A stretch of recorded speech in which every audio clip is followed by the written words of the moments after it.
Assalamualaikum warahmatullahi wabarakatuh. Saya dari kelompok 2 akan mempresentasikan fungsi ibadah dalam sosial dan ekonomi.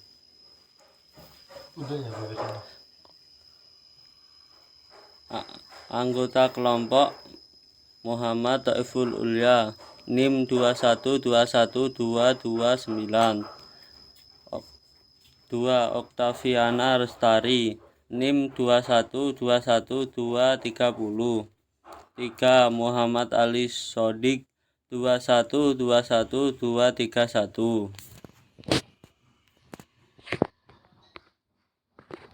Pengertian ibadah.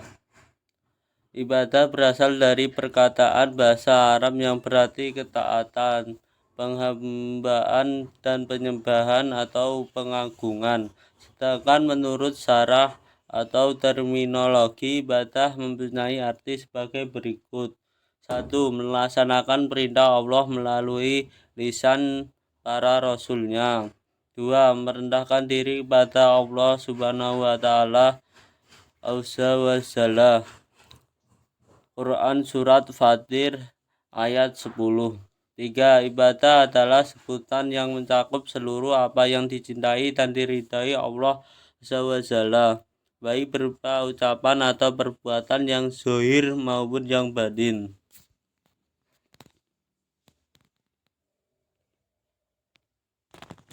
Sementara secara terminologis, Hasbi al-Siddiqi dalam kuliah ibadah mengungkapkan, 1. Menurut ulama tauhid, ibadah adalah pengesaan Allah dan pengagungannya dengan segala kepatuhan dan kerendahan diri kepadanya.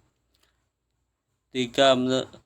Menurut ulama akhlak ibadah adalah pengalaman segala kepatuhan kepada Allah secara badaniyah dengan menegakkan syariatnya.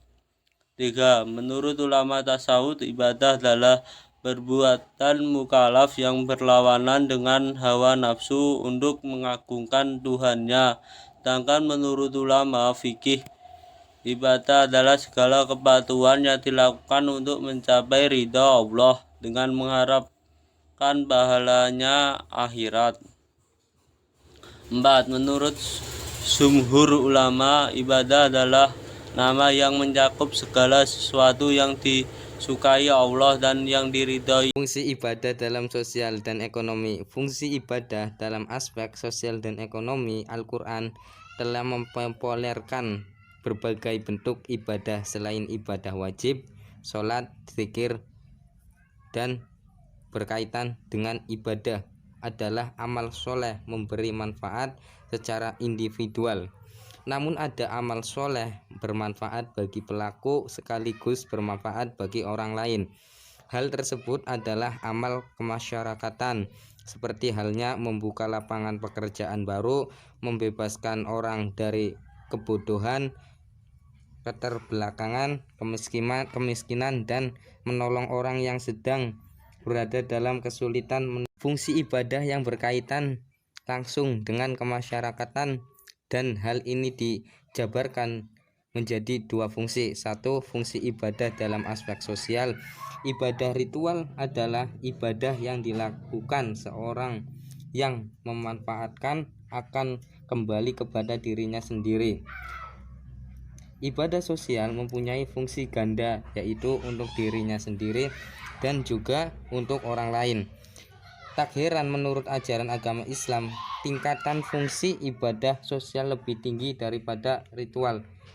Dalam sebuah hadis Rasulullah SAW bersabda, apakah Anda ingin diberitahu sebuah amalan yang lebih baik daripada sholat dan puasa? Rasulullah bersabda, mendamaikan orang yang sedang berkonflik. Fungsi kontrol sosial dapat dilihat dari pengharaman riba dan atau menciptakan kemasalahan dan kehindaran kemadorotan di dunia dan di akhirat. Selanjutnya saya akan membacakan cara menjaga ibadah agar hubungan sosial dan ekonomi terus terjalin dengan baik.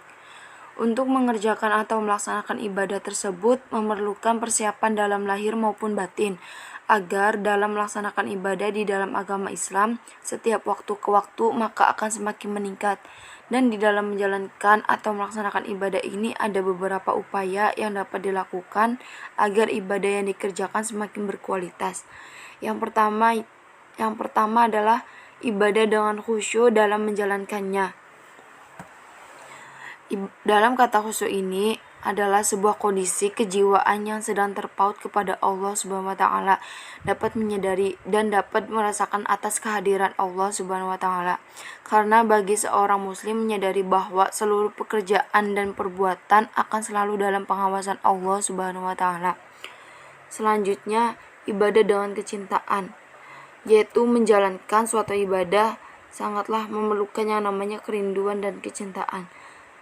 Tanpa kerinduan dan kecintaan, maka akan sulit untuk merasakan yang namanya sebuah kenikmatan dalam beribadah. Contoh seperti orang yang sedang sakit tidak dapat merasakan lezatnya makanan.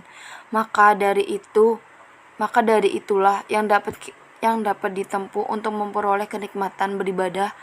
Dan agar terhindar dari sikap malas, seharusnya sebagai umat muslim kita hendaknya selalu mencari dan menambah konsentrasi dalam beribadah. Lalu ibadah dengan kesadaran.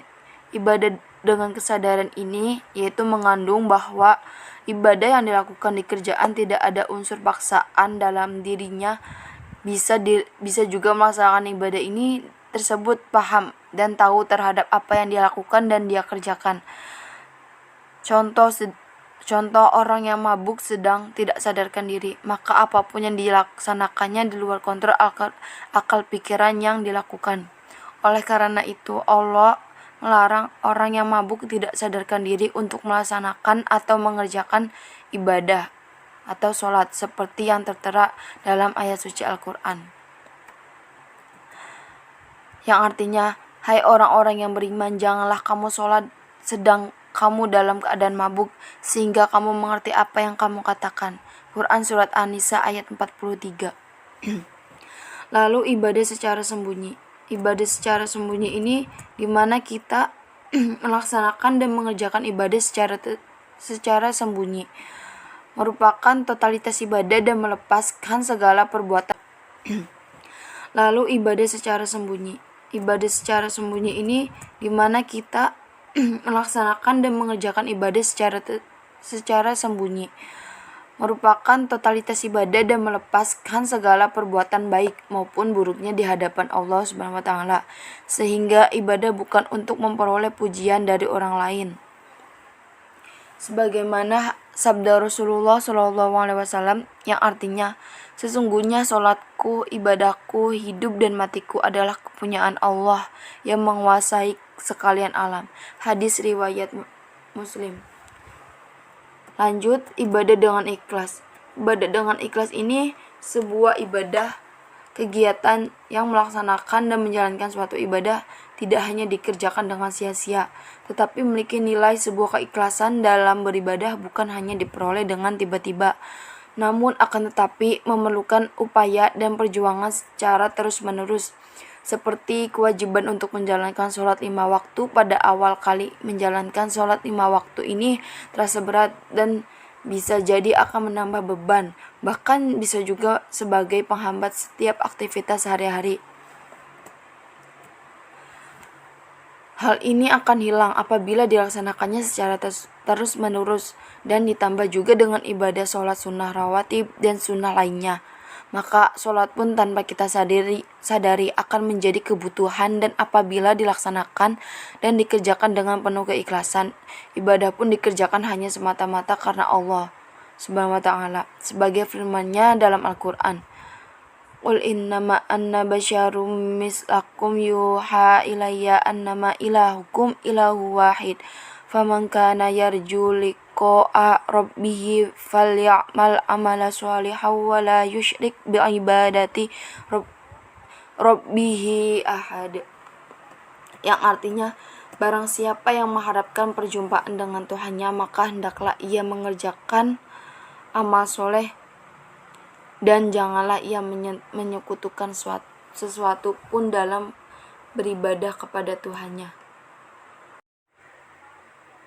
Kesimpulan pada materi kali ini yang berjudul fungsi ibadah dalam sosial dan ekonomi adalah ibadah merupakan segala bentuk kegiatan atau aktivitas manusia yang hanya diniatkan karena Allah SWT dan tentunya dapat mendatangkan manfaat bagi diri kita sendiri maupun orang lain.